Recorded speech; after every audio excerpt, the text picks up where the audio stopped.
despre tine.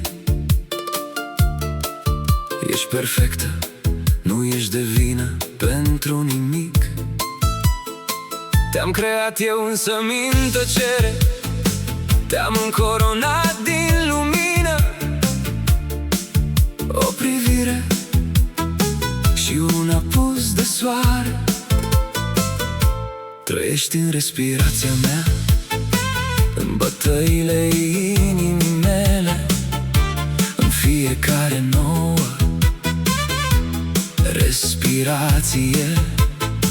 Și uneori mi se pare că sângele te poartă prin venele mele, ca niște versuri de poezie.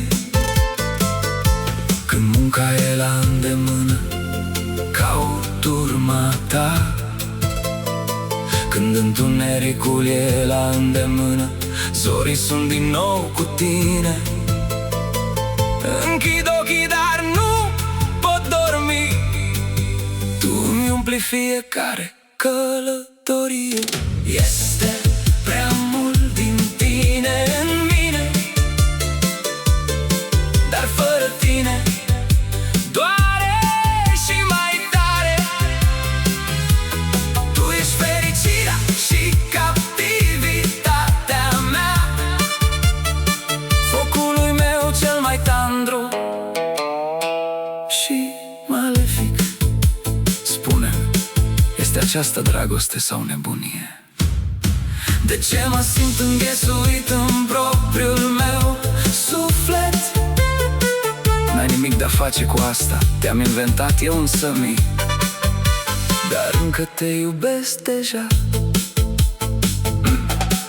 Ești în mintea mea de dimineață, într-un cântec oarecare, în zgomotul unei alei. Și chiar dacă e liniște în apropiere, îți aud vocea chemându-mă.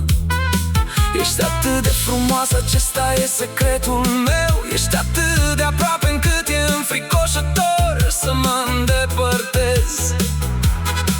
Îmi cheltuiesc energia ascunzând lumina, ceea ce mă împiedică să mă dizolv. Zâmbesc oamenilor de la locul lor, ascunzând acest foc interior. Și cu cât încerc mai mult să mă las să plece, cu atât continui să trăiești mai puternic în mine. Este prea mult din tine în mine,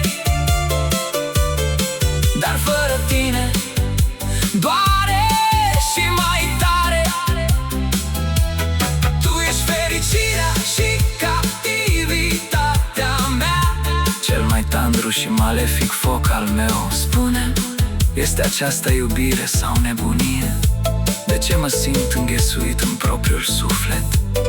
Nu ai nimic de-a face cu asta, eu însumi te-am creat, dar eu încă te iubesc deja. Dacă acesta este un vis, nu mă trezi. Dacă aceasta este durere, lasă-o să dureze. Nu te voi învinovăți pentru nimic, pur și simplu ai devenit întreaga mea lume.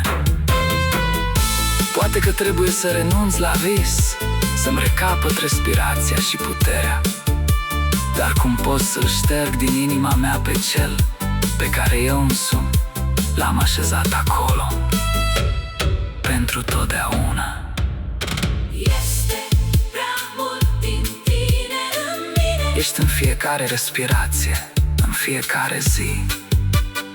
Ești tandrețea și frica mea, paradisul meu liniștit, furtuna mea eternă. Spune-mi, este aceasta iubire sau nebunie? Lasă acest răspuns să rămână în mine. Nu ai nimic de-a face cu asta, draga mea, este adevărat. Eu însumi te-am creat și te iubesc și mai mult. Draga mea, nu ești tu, ești perfectă. Pur și simplu e prea mult din